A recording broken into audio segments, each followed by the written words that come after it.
જય હિન્દ, વંદે માતરમ દોસ્તો. મદદનીશ કેળવણી નિરીક્ષકનું આજે આપણે સંપૂર્ણ પરીક્ષા પદ્ધતિ મુજબ 200 માર્ક્સનું મોડેલ પેપર જોવાના છીએ. ઓકે મિત્રો, મોસ્ટ ટાઈમપી મોડેલ પેપર છે. પરીક્ષામાં આમાંથી બેઠા પ્રશ્ન પૂછાશે. મિત્રો, કેરામાં મદદનીશ કેળવણી નિરીક્ષકની પરીક્ષા માટે મોસ્ટ ટાઈમપી આપણે 5 મોડેલ પેપર તૈયાર કરેલા છે. ઓકે, સંપૂર્ણ પરીક્ષા પદ્ધતિ મુજબ આ 200 માર્ક્સના મોડેલ પેપર રહેશે. પરીક્ષાના અંતિમ દિવસોમાં મોડેલ પેપર આપવા ખાસ મોક ટેસ્ટ આપવી ખાસ જરૂરી હોય છે. તો આ તમે પરચેસ કરી શકો છો. ઓકે, જેની અંદર 1000 કરતાં પણ વધારે મોસ્ટ ટાઈમપી પ્રશ્ન આપેલા છે. આ પીડીએફ મેળવવા માટે તમારે 6352194240 આ નંબર ઉપર 99 રૂપિયાનું પેમેન્ટ કરીને આ જ નંબર પર તમારે વોટ્સઅપ પર સ્ક્રીનશોટ મોકલવાનો રહેશે. વધારે કોઈ પણ પ્રકારની જાણકારી માટે આ હેલ્પલાઇન નંબર ઉપર તમે કોલ કરી શકો છો અને મેસેજ પણ કરી શકો છો. તો મિત્રો, રાહ જોયા વગર અત્યારે જ આપ મોડેલ પેપર પરચેસ કરી લેજો. ચાલો મિત્રો, શરૂઆત કરીએ. ક્વેશ્ચન નંબર 1 છે કે ભાઈ ગુજરાતમાં સૌથી ઓછી વસ્તી ગીચતા કયા જિલ્લામાં રહેલી છે? ઓકે, ટોટલ આપણા પાર્ટ 2 છે. ઓકે, 200 માર્ક્સનું પેપર છે. પાર્ટ A ની અંદર 50 પ્રશ્ન રહેશે, જ્યારે પાર્ટ B ની અંદર 150 પ્રશ્ન રહેશે. ઓકે, સંપૂર્ણ પરીક્ષા પદ્ધતિ મુજબ. તો ભાઈ ગુજરાતમાં સૌથી ઓછી વસ્તી ગીચતાની વાત કરી છે, તો સૌથી ઓછી વસ્તી ગીચતા કચ્છ જિલ્લામાં આવે મિત્રો. અને સૌથી વધુ વસ્તી ગીચતા પૂછે તો જવાબ આવે સુરત જિલ્લામાં. ઓકે, ચાલો. તો ગુજરાતની ભૂગોળ આપણા સિલેબસમાં છે, એનો પ્રશ્ન પૂછી લીધો છે. ક્વેશ્ચન નંબર 2 છે કે ભાઈ વિશ્વામિત્રી નદી ક્યાંથી નીકળે છે? વિશ્વામિત્રી નદી તો એ મિત્રો નીકળે છે પાવાગઢના ડુંગરમાંથી. નેક્સ્ટ, ત્યારબાદ નીચેનામાંથી કયા સ્તરે ગરમ પાણીના જળા આવેલા છે? ઓકે, ગરમ પાણીના જળાની વાત કરીએ આપણે તો એ લસુંદરા ખાતે આવેલા છે. ઓકે, આ લસુંદરા ક્યાં આવેલું છે? ખેડા જિલ્લામાં આવેલું છે. ઓકે, ચાલો. આના સિવાય વાત કરીએ, આ લસુંદરા ખેડા જિલ્લામાં આવેલું છે. આના સિવાય નવસારીના ઉના ખાતે પણ આ ગરમ પાણીના જળા આવેલા છે મિત્રો. ઓકે, ચાલો. નેક્સ્ટ, નીચેનામાંથી કયું યુગ્મ ખોટું છે, એટલે કે ખોટું જોડકું પસંદ કરવાનું છે આપણે? તો આપણે આની અંદર વાત કરીએ મિત્રો કે ભાઈ તાપી નદી જે દક્ષિણ ગુજરાતમાં, આ તો સાચું છે. સાબરમતી કચ્છમાં ના આવે, આ ખોટું થઈ ગયું. મહી મધ્ય ગુજરાત, આ પણ સાચું છે. અને ભાદર સૌરાષ્ટ્રની નદી છે, આ પણ સાચું છે. ચાલો. ત્યારબાદ ભારત આઝાદ થયું ત્યારે ગુજરાતમાં કેટલા દેશી રજવાડા હતા મિત્રો? કેટલા દેશી રાજ્યો હતા? તો વાત કરીએ તો ભારત આઝાદ થયું તે ગુજરાતમાં કેટલા હતા? 396 હતા. કેટલા? 396. 396 નહીં, પરંતુ 366 આમાં સાચો જવાબ આવશે. ચાલો. નેક્સ્ટ, કાનમ પ્રદેશ કયા જિલ્લામાં છે? કાનમ પ્રદેશ જે કપાસના ઉત્પાદન માટે જાણીતો છે, આ કાનમ પ્રદેશ જે છે વડોદરા જિલ્લામાં આવે. નેક્સ્ટ, નીચેનામાંથી કઈ બહુહેતુક યોજના નથી? તો વાત કરી, જો સરદાર સરોવર નર્મદા નદી ઉપર આવેલું છે, આ તો બહુહેતુક યોજના છે. કડાણા પણ આવે, ખોડિયાર પણ બહુહેતુક યોજના છે, પરંતુ વિજય સાગર બહુહેતુક યોજના નથી. ઓકે, તો આપણો સાચો જવાબ ઓપ્શન ડી માં આપણે રાઉન્ડ કરશું. ત્યારબાદ ગુજરાતની ઉત્તર દક્ષિણની લંબાઈ કેટલી છે? કે ઉત્તરથી દક્ષિણ કરીને આવી રીતે ગુજરાતની લંબાઈ કેટલી છે? તો ઉત્તર દક્ષિણની લંબાઈ છે 590 કિમી. નેક્સ્ટ, સૌરાષ્ટ્રમાં ભટ્ટારક નામના મૈત્રક સેનાપતિએ પોતાનું પાટનગર ક્યાં બનાવ્યું હતું? વલભીપુર. પ્રાગૈતિહાસિક યુગના અવશેષો ગુજરાતમાં નીચેના પૈકી કઈ નદીના પ્રદેશો અને કોતરોમાંથી પ્રાપ્ત થયા છે? તો એમાં મિત્રો આપેલ તમામ સાચો જવાબ આવશે ઓપ્શન ડી. ઓકે, ચાલો. નેક્સ્ટ, ત્યારબાદ ક્વેશ્ચન નંબર 11 છે કે ભાઈ 1857ના સંગ્રામ વખતે તાત્યા તોપે ગુજરાતમાં પ્રવેશીને કયું શહેર કબજે કર્યું હતું? તો એ હતું મિત્રો છોટા ઉદેપુર. નેક્સ્ટ, ગુજરાતના કયા ક્રાંતિકારીએ લંડનમાં રહીને ક્રાંતિકારી પ્રવૃત્તિઓ ચલાવી હતી? તો લંડનમાં રહીને ક્રાંતિકારી પ્રવૃત્તિઓ ચલાવી હતી એ હતા મિત્રો શ્યામજી કૃષ્ણ વર્મા. ઓકે, શ્યામજી કૃષ્ણ વર્મા સાચો જવાબ રહેશે. અભયઘાટ કોની સમાધિ છે? અભયઘાટ તો એ છે મોરારજીભાઈ દેસાઈનું સમાધિ સ્થળ. નેક્સ્ટ, ગુજરાતી ભાષાની પ્રથમ આત્મકથા કઈ હતી? તો એ હતી મારી હકીકત.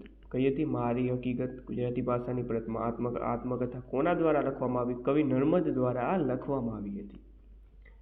નેક્સ્ટ, શ્રી કૃષ્ણએ અહીં દેહ ત્યાગ કર્યો હતો, તો એ હતું સ્થળ ભાલકા તીર્થ. ઓકે, ભાલકા તીર્થ ખાતે શ્રી કૃષ્ણએ દેહ ત્યાગ કર્યો હતો. મંજીરા નૃત્ય ગુજરાતના કયા વિસ્તારમાં જોવા મળે છે? ચાલો, તો જવાબ આવશે મિત્રો ભાલ નળકાંઠા. શ્યામરાજી વૈષ્ણવ તીર્થ કયા ક્ષેત્ર તરીકે જાણીતું છે? જવાબ આવે મિત્રો ગદાધર ક્ષેત્ર. ગદાધર ક્ષેત્ર. ગુજરાતમાં આવેલ કયા પ્રદેશને સોનેરી પર્ણનો મુલુક એટલે કે સોનેરી પાનનો મુલુક કહેવામાં આવે છે? તો એ છે મિત્રો ચરોતર પ્રદેશ. ઓકે, ચરોતર પ્રદેશ. અમદાવાદમાં સૌપ્રથમ કાપડની મિલ કોણે સ્થાપી હતી? રણછોડલાલ રેટિયાવાલા. નીચેના પૈકી કઈ જોડ સાચી છે? સાચી જોડ કઈ છે આમાં વાત કરીએ તો આમાં સાચી જોડ જો તેની સાથે ખબર પડે, ઉત્તરાયણ નૃત્ય મહોત્સવ મોઢેરા આ સાચું છે. બાકી બધું આ પોરવસવ વડનગર ના આવે, આ ખોટું આવે, વિજયનગર જ આવે, સાદાપીઠ સોમનાથ આ બધું ખોટું છે. નીચેનામાંથી કઈ જોડ સાચી છે? ફરીથી સાચી જોડ પસંદ કરીએ આપણે તો સંખેડાનું ફર્નિચર વખણાય સાચું છે, ઈડરના રમકડા વખણાય સાચું છે, જરીકામ સુરતનું આ પણ સાચું છે. તો ફાઇનલ જવાબ ઓપ્શન ડી આવશે. તો ઓપ્શન ડી માં આપણે રાઉન્ડ કરશું. નેક્સ્ટ, ભવાઈ કોના દ્વારા શરૂ કરાયેલ ગુજરાતની વિશિષ્ટ નાટ્યકલા છે? અસાઈડ ઠાકર દ્વારા. નીચેનામાંથી કઈ જોડ બંધ બેસતી નથી એટલે કે ખોટી જોડ આપણે પસંદ કરવાની રહેશે? તો વાત કરીએ આની અંદર તો ભાઈ સાણા ગુફા સોમનાથમાં આવે સાચું છે, ઢાંકની ગુફાઓ રાજકોટમાં આ પણ સાચું છે, કડિયા ડુંગરની ગુફાઓ જુનાગઢ ના આવે મિત્રો, ક્યાં આવે? ભરૂચમાં આવે. ઓકે, ખાખરા કોડિયાની ગુફા કચ્છમાં આ સાચું છે. ચાલો નેક્સ્ટ, અમદાવાદમાં ત્રણ દરવાજાની નજીક કઈ મસ્જિદ આવેલી છે? કઈ મસ્જિદ આવેલી છે? જામા મસ્જિદ. નીચેનામાંથી કઈ કૃતિ નરસિંહ મહેતાની નથી? ચાલો, તો આમાં વાત કરીએ આપણે તો નરસિંહ મહેતાની કૃતિ રાસ તરંગીની નથી મિત્રો. ઓકે, બાકી બધી આ કુંવરબાઈનું મામેરું, શામળાનો વિવાહ, ઊંડી આ બધી તેમની કૃતિઓ છે. કયા દિવસને માનવ અધિકાર દિન તરીકે માનવામાં આવે છે? માનવ અધિકાર દિન એટલે મિત્રો 10 ડિસેમ્બર.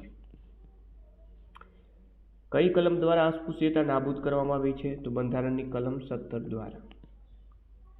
ભારતીય બંધારણની કઈ કલમ હેઠળ મૂળભૂત ફરજોની જોગવાઈ કરવામાં આવી છે? મૂળભૂત ફરજો એટલે કે 51A. નેક્સ્ટ, કયા દેશના બંધારણમાંથી પ્રેરણા લઈને આપણે આપણા બંધારણમાં માર્ગદર્શક સિદ્ધાંતોનો સમાવેશ કર્યો છે? જવાબ આવે આયર્લેન્ડ. કોણે કહ્યું કે માર્ગદર્શક સિદ્ધાંતો એ દેશના પાયારૂપ સિદ્ધાંતો છે? તો આવું મિત્રો બાબા સાહેબ આંબેડકર દ્વારા કહેવામાં આવ્યું હતું.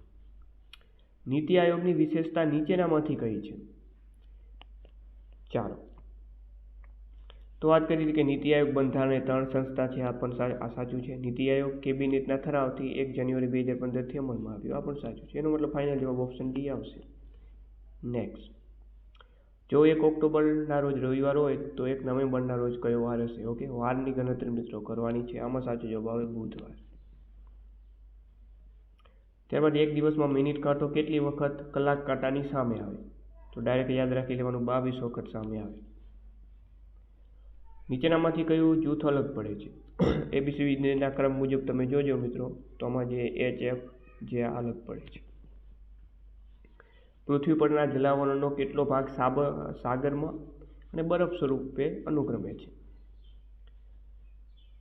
ચાલો, તો અનુક્રમે વાત કરીએ તો 57 અને 2% આવે. 57 અને 2%.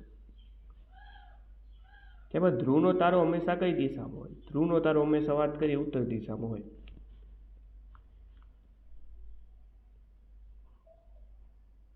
ચાલો, પ્રકાશ સંશ્લેષણની ક્રિયા દ્વારા વાતાવરણના CO2 માંથી કાર્બન અલગ થઈ છોડ તથા વનસ્પતિમાં શોષિત થાય તે કાર્બનને શું કહેવાય? તો એને મિત્રો વાત કરીએ તો એને કહેવામાં આવે છે ગ્રીન કાર્બન. ચાલો, જળમાં મર્ક્યુરી ભળવાથી કઈ બીમારી ફેલાય છે? તો એ મિત્રો મીનામાટા બીમારી ફેલાય. કોમ્પ્યુટર ચાલુ થયા પછી તેને રિફ્રેશ કરવા માટે કઈ કીબોર્ડ ઉપર કઈ કીબોર્ડનો ઉપયોગ થાય? ચાલો, તો મિત્રો જવાબ આવે F5 નો. ઓકે, આ બધા સિલેબસમાં આપણે ટોપિક આપેલા જ છે. IME શું છે? ચાલો, તો એનો જવાબ આવશે મિત્રો ઇનપુટ મેથડ એડિટર. ઓકે, ચાલો નેક્સ્ટ. તાજેતરમાં કોની ગુજરાતના નવા ઇન્ચાર્જ DGP તરીકે નિમણૂક કરવામાં આવી છે? તો તેમાં જવાબ આવશે ડૉક્ટર KLN રાવની. બિહારનું પ્રથમ સુપર કોમ્પ્યુટર પરમ રુદ્ર ક્યાં લોન્ચ કરવામાં આવ્યું છે? IIT પટના. ભારતીય AI સંશોધન સંસ્થાની સ્થાપના ક્યાં કરવામાં આવી છે? તો ગિફ્ટ સિટી ગાંધીનગર ખાતે. ભારતનું 8મું રાજ્ય પગાર પંચ રચનાર ભારતનું પ્રથમ રાજ્ય કયું બન્યું છે? તો એ બન્યું છે આસામ. વિશ્વનો સૌથી મોટો ઓપન એર થિયેટર તરીકે જાણીતો ધનુયાત્રા મહોત્સવ કયા રાજ્યમાં યોજાય છે? તો એ મિત્રો યોજાય છે ઓડિશામાં. ત્યારબાદ અમદાવાદ ઇન્ટરનેશનલ ફ્લાવર શો 2026ની થીમ શું રાખવામાં આવી હતી? તો જવાબ આવે ભારત એક ગાથા. જાપાનને પાછળ છોડી વિશ્વનું ચોથું સૌથી મોટું અર્થતંત્ર આપણો ભારત દેશ બન્યું છે. ત્યારબાદ INSV કૌંડિન્યની પ્રથમ દરિયાઈ સફર કયા બે સ્તરો વચ્ચે થઈ રહી છે? તો જવાબ આવશે મિત્રો પોરબંદર અને મસ્કત. ખેલો ઇન્ડિયા બીચ ગેમ્સ 2026નું આયોજન ક્યાં કરવામાં આવ્યું છે? દીવ ખાતે. ગુજરાતમાં ઉત્તરાયણ દરમિયાન ઘવાયેલ પશુઓની સારવાર માટે કયું અભિયાન હાથ ધરવામાં આવે છે? તો એ અભિયાનનું નામ છે કરુણા અભિયાન. ઓકે, કરુણા અભિયાન. ચાલો, મોડેલ પેપર આપવા ખાસ જરૂરી છે. ઓકે, આ મોડેલ પેપરમાં જવાબો પણ આપેલા છે, પ્રિન્ટ પણ તમે કઢાવી શકો છો. તો માત્ર છેલ્લા 2 દિવસ હવે બાકી રહ્યા છે, તો અવશ્ય PDF પરચેસ કરી લેજો. 100% તમને પરીક્ષામાં બેઠા પ્રશ્ન પૂછાશે. અને પરચેસ કરવા માટે આ નંબર ઉપર 99 પેમેન્ટ કરીને આ જ નંબર ઉપર સ્ક્રીનશોટ મોકલવાનો રહેશે. વધારે કોઈ પણ પ્રકારની જાણકારી માટે હેલ્પલાઇન નંબર આપેલા છે. આ હેલ્પલાઇન નંબર ઉપર તમે કોલ કરી શકો છો અથવા મેસેજ પણ કરી શકો છો. ઓકે, સંપૂર્ણ પરીક્ષા પદ્ધતિ મુજબ 200 માર્ક્સના આ 5 મોડેલ પેપર રહેશે. ટોટલ 1000 કરતાં પણ વધારે પ્રશ્ન આપેલા હશે. આંતરરાષ્ટ્રીય શિક્ષણ દિવસ ક્યારે મનાવવામાં આવે છે? આંતરરાષ્ટ્રીય શિક્ષણ દિવસ એટલે 24 જૂન. ચાલો, પ્રાથમિક શિક્ષક નામનું મેગેઝિન કોણ પ્રકાશિત કરે છે? પ્રાથમિક શિક્ષક નામનું જે મેગેઝિન છે મિત્રો, તે NCERT દ્વારા પ્રકાશિત થાય છે. પ્રજ્ઞા પ્રોજેક્ટનો કોન્સેપ્ટ ગુજરાતમાં ક્યાંથી આવિર્ભાવ પામ્યો છે? તો જવાબ આવશે ઋષિ વેલી. નેક્સ્ટ. ચાલો, હોટ્સ માટે કયો કાર્યક્રમ ચાલે છે? તે માટે કયો ટેસ્ટ લેવામાં આવશે? ઓકે મિત્રો, અગત્યના તમામ પ્રશ્ન આપેલા છે મિત્રો, કે બેઠા પ્રશ્ન પૂછાશે આમાંથી. ચાલો, તો જવાબ આવશે મિત્રો એક કદમ આગળ પીસા. ઓપ્શન ડી આનો સાચો જવાબ રહેશે. અહીં નીચેનામાંથી કઈ યોજના કાર્યાન્વિત ન થઈ શકી? તો મિત્રો જવાબ આવશે આની અંદર જ્ઞાન સેતુ ડે સ્કૂલ. ઓકે, જ્ઞાન સેતુ ડે સ્કૂલ આ કાર્યાન્વિત ન થઈ શકી. નિષ્ઠા પ્રોગ્રામની શરૂઆત નવી દિલ્હી ખાતે કોના દ્વારા કરવામાં આવી હતી? તો જવાબ આવશે નિશંક દ્વારા. નીચેના કાર્યક્રમોને તેમના શરૂ થયાના વર્ષથી ઉતરતા ક્રમમાં ગોઠવવાના છે. સરસ મજાનો પ્રશ્ન છે. એના શરૂ થયાના વર્ષથી ઉતરતા ક્રમમાં આપણે ગોઠવવાનો છે, એટલે કે સૌ પહેલાં શરૂઆત કોની થઈ, ત્યારબાદ એવી રીતે. તો આની અંદર મિત્રો વાત કરીએ તો સૌપ્રથમ જી શાલાની શરૂઆત થઈ, આમાંથી વાત કરીએ તો ઓકે. ત્યારબાદ વાત કરીએ તો વહાલી દીકરી યોજના, પહેલાં જી શાલા પછી વહાલી દીકરી યોજના, એટલે કે ઓપ્શન A અને D માં આપેલું છે. ત્યારબાદ આપણે વાત કરીએ તો ત્યારબાદ આવે મિત્રો મિશન વિદ્યાની, એટલે કે ઓપ્શન A અહીં સાચો જવાબ રહેશે. ઓકે, સૌપ્રથમ જી શાલા, ત્યારબાદ વહાલી દીકરી યોજના, ત્યારબાદ મિશન વિદ્યા, ત્યારબાદ જ્ઞાન કુંજ, ત્યારબાદ વિદ્યાંજલિ, ત્યારબાદ ખેલ મહાકુંભ અને છેલ્લે બાલા. ચાલો નેક્સ્ટ. NILP કાર્યક્રમ માટે નીચેનામાંથી શું સુસંગત છે? Question number 58. તો જવાબ આવે નિરંતર શિક્ષણ.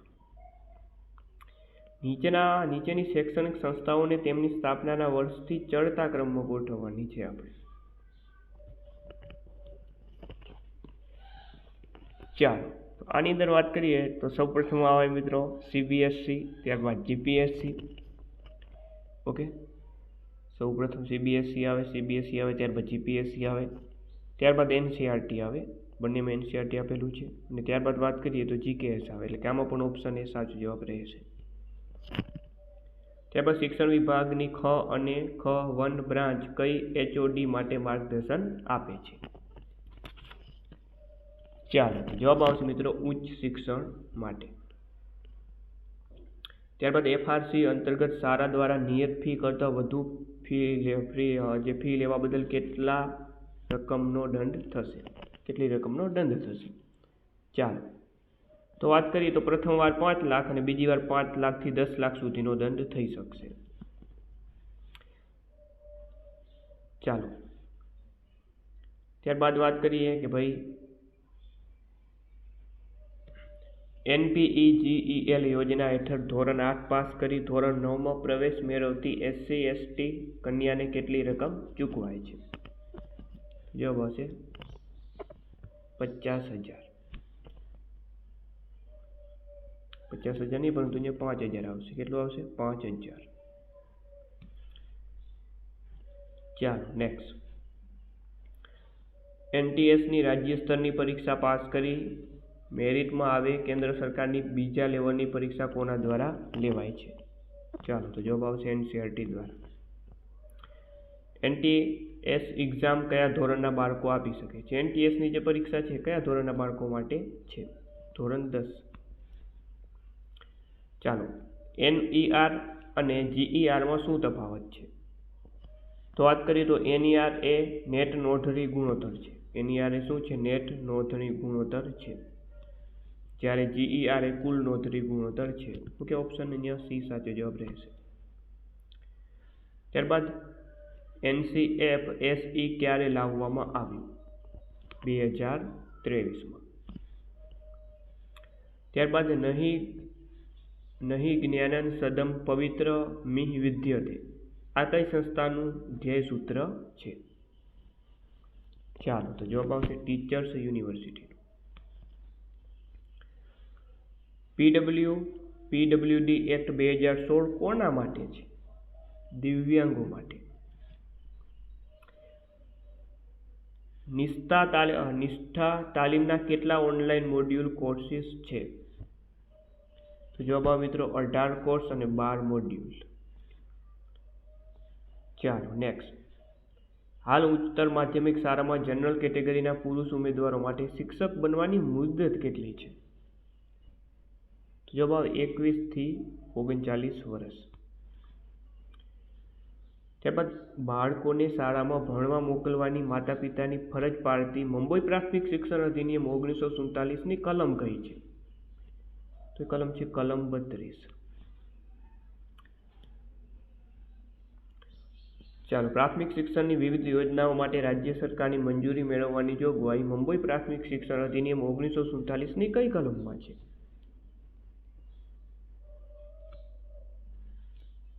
ચાલો, તો આનો જવાબ આપણે બાકી રાખીએ છીએ, છેલ્લે આપણે જવાબ આપશું.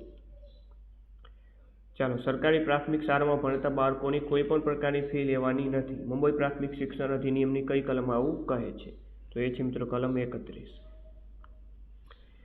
બાળ મજૂરો તરીકે મજૂરીએ કે હોટલના વેઇટર તરીકે મજૂરી કામ કરાવતી ગતિવિધિ માલુમ પડે તો કોણ આ બાબતે કાર્યવાહી કરીને દંડની શિક્ષા કરે છે?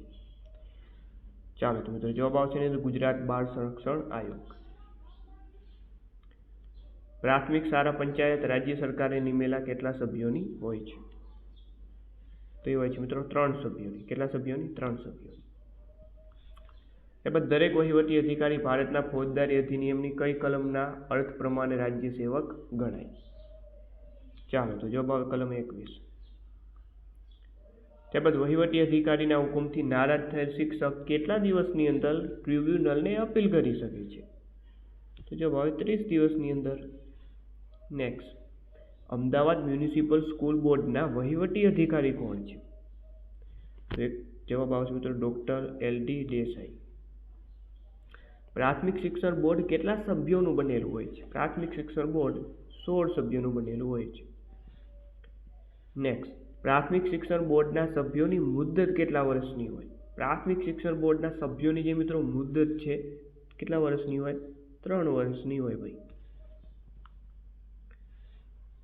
ચાલો, પ્રાથમિક શિક્ષણ બોર્ડના કોઈ સભ્ય પોતાની ફરજ બજાવવામાં અસમર્થ હોય અને તેમના હોદ્દા પરથી દૂર કરવા હોય તો બોર્ડના તમામ સભ્યોની ઓછામાં ઓછી કેટલી બહુમતીથી ઠરાવ પસાર કરીને તેમને હોદ્દા પરથી દૂર કરી શકાય? તો જવાબ આવે 2/3. ત્યારબાદ ખાનગી પ્રાથમિક શાળાની માન્યતા માટેની દરખાસ્ત જિલ્લામાંથી નકારી હોય અને પ્રાથમિક શિક્ષણ નિયામક શ્રીએ પણ નકારી હોય તો નવા સચિવાલય શિક્ષણ વિભાગમાં અપીલના હિયરિંગ માટે કોની સમક્ષ શાળા ટ્રસ્ટે હાજર રહેવું પડે? ચાલો, તો જવાબ આવશે મિત્રો સંયુક્ત સચિવ પ્રાથમિક શિક્ષણ. ત્યારબાદ પ્રાથમિક શિક્ષણ અધિનિયમની નીચેનામાંથી કઈ કલમ અને પ્રાથમિક શિક્ષણ વિનિમયનો કયો નિયમ રદ કરવામાં આવ્યો છે? ચાલો, તો જવાબ આની અંદર આવશે ઓપ્શન એ. ઓકે, 3938. દરેક સ્કૂલ બોર્ડ અનુસૂચિ ખાલી જગ્યામાં દર્શાવ્યા મુજબ મુંબઈ પ્રાથમિક શિક્ષણ વિનિમયો 1949 મુજબ રચાયેલું હોવું જોઈએ. જવાબ આવશે ક. સ્કૂલ બોર્ડના અધ્યક્ષ અને ઉપાધ્યક્ષની ચૂંટણી મુંબઈ પ્રાથમિક શિક્ષણ અધિનિયમ 1949ની અનુસૂચિ ખાલી જગ્યામાં ઠરાવેલ છે. ચાલો, તો જવાબ આવશે આની અંદર ઘ. ઓકે, અનુસૂચિ ઘ ની અંદર.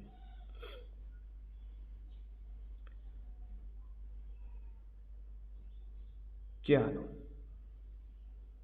ત્યારબાદ આગળ વાત કરીએ કે સ્કૂલ બોર્ડના અધ્યક્ષની જગ્યા ખાલી પડે તો ઉપાધ્યક્ષે કેટલા દિવસ કરતાં મોડું ના થાય તે રીતે નવા અધ્યક્ષની ચૂંટણી માટે બેઠક બોલાવવી પડે? જવાબ આવે 21. ત્યારબાદ જિલ્લા સ્કૂલ બોર્ડની સામાન્ય બેઠકમાં સભ્યોની કુલ સંખ્યાના 50% સભ્યોએ ઠરાવને ટેકો આપીને પસાર કર્યો હોય તે ઠરાવ સિવાય સ્કૂલ બોર્ડના કોઈ ઠરાવમાં કેટલા મહિનાની અંદર કોઈ ફેરફાર કરી શકાય નહીં કે રદ કરી શકાય નહીં? તો જવાબ આવશે આની અંદર મિત્રો 4. ત્યારબાદ મુંબઈ પ્રાથમિક શિક્ષણ વિનિમયો 1949ના પ્રકરણ 2ના કયા ભાગમાં સ્કૂલ બોર્ડના કાર્ય સંચાલન વિશે ચર્ચા કરવામાં આવી છે? ચાલો મિત્રો, તો આમાં જવાબ આવશે ઘ. નેક્સ્ટ, જિલ્લા સ્કૂલ બોર્ડના સભ્યોની સંખ્યા 15 છે તો કેટલા સભ્યોનું કોરમ બને? 5 સભ્યોનું કોરમ બને. નેક્સ્ટ, ખાનગી પ્રાથમિક શાળાને માન્યતા અથવા ગ્રાન્ટ ઇન એઇડ આપવા માટેની અરજી સાથે સામેલ કરવાનું પત્રક ગુજરાત પ્રાથમિક શિક્ષણ અધિનિયમ 1947 મુજબ કયા પરિશિષ્ટ મુજબનું છે? જવાબ આવશે ગ. પરિશિષ્ટ ગ. નીચેનામાંથી કઈ સમિતિ અથવા પંચ ભારતને આઝાદી મળી એ પહેલાનું છે? ભારતને આઝાદી મળી એ પહેલાનું આપણે જોવાનું છે. તો આની અંદર વાત કરીએ આપણે મિત્રો તો એમાં ખેર સમિતિ આવશે, ઓકે, ગોખલે સમિતિ આવશે અને હન્ટર કમિશન આવશે. આ 3 આવશે. ઓકે, આઝાદી પહેલા, એટલે કે 5, 4, 3 સાચો જવાબ. 1986ની નવી રાષ્ટ્રીય શિક્ષણ નીતિ સાથે સુસંગત છે?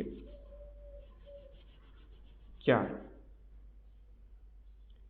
તો વાત કરીએ આની અંદર, તો એની અંદર વાત કરીએ તો NCC NSS આવશે મિત્રો, પહેલું તો આવશે. ઓકે, નવોદય વિદ્યાલયો નહીં આવે. ઓકે, ઇગ્રો આવશે અને CWSN શિક્ષણ પણ આવશે. ઓકે, ત્રીજું નહીં આવે નવોદય વિદ્યાલય. યશપાલ સમિતિ સાથે સુસંગત છે? યશપાલ સમિતિ બાબતે તો વાત કરીએ તો આ સમિતિ 1994માં ના, આ તો ખોટું છે ભાઈ મિત્રો. ઓકે, VP સિંહ આના અધ્યક્ષ, આ પણ નહીં આવે. ઓકે, લર્નિંગ વિથઆઉટ બર્ડન આ એક આવશે. ઓકે, ભાર વિનાનું ભણતર, માત્ર એક જ આવે, બાકી એકે નહીં આવે, એટલે કે માત્ર 3 આવે. Option D right answer. ત્યારબાદ શિક્ષા કાર્યોદય આ સમિતિના અધ્યક્ષ કોણ હતા? શિક્ષા કાર્યોદય આ સમિતિના અધ્યક્ષ મિત્રો વાત કરીએ તો પ્રોફેસર કુલ દેશવાણી. 1968ની પ્રથમ નવી રાષ્ટ્રીય શિક્ષણ નીતિની ભલામણ નીચેનામાંથી કઈ હતી? ચાલો, તેમાં 10+2+3 એક આવશે. ઓકે, ત્યારબાદ વાત કરીએ તો કે ભાઈ આની અંદર શિક્ષણનું માધ્યમિક પ્રાદેશિક ભાષા આવશે. નબળા વર્ગના બાળકો માટે શિષ્યવૃત્તિ. 12 કેન્દ્રીય શિક્ષણ ઓપરેશન બ્લેક બોર્ડ આની આવે. ઓકે, 1.4.5 સંશોધિત રાષ્ટ્રીય શિક્ષણ નીતિ વિશે નીચેનામાંથી શું સુસંગત છે? Question number 96. તેમાં વીપી નરસિંહ રાવ, ઓકે, એના અધ્યક્ષતા. ત્યારબાદ આપણે આગળ વાત કરીએ તો જિલ્લા સાક્ષરતા કાર્યક્રમ પણ આમાં આવશે. અને દરેક શાળાના 3 ઓરડા 3 શિક્ષકો ફરજિયાત. 1, 3, 4 એવો જવાબ આવે. ઓકે, 1, 3, 4 એટલે ઓપ્શન બી આ સાચો જવાબ રહેશે. ત્યારબાદ નીચેનામાંથી શિક્ષણની નવી કે સંશોધિત નીતિ કઈ નથી? તો જુઓ તો જોતાની સાથે ખબર પડે 1964. નવી રાષ્ટ્રીય શિક્ષણ નીતિ 1986 ક્યારે ઘડાઈ? તો એ ઘડાઈ હતી મિત્રો 20 જુલાઈ. શિક્ષકોની તાલીમ પ્રશિક્ષણ, ગ્રામ વિદ્યાપીઠો લઘુમતીઓ માટેનું શિક્ષણ, દિવ્યાંગ બાળકોનું શિક્ષણ, ઓપન યુનિવર્સિટી જેવી ભલામણો કઈ નીતિનું પરિણામ છે? તો એ છે મિત્રો રાજીવ ગાંધી પ્રેરિત શિક્ષણ નીતિ.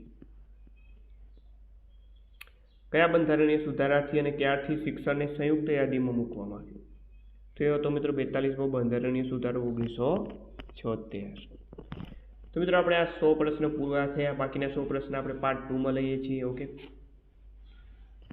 મિત્રો, ઓથેન્ટિક મોસ્ટ ટાઈમ પ્રશ્ન આપેલા છે. પરીક્ષામાં બેઠા પૂછાવાની ગેરંટી છે. તો અવશ્ય આ મોડલ પેપર પરચેસ કરી લેજો. મોસ્ટ ટાઈમ 1000 કરતાં પણ વધારે MCQ આપેલા છે. ફરીથી મળીને આ વિડીયો સાથે. જય હિન્દ, જય ભારત.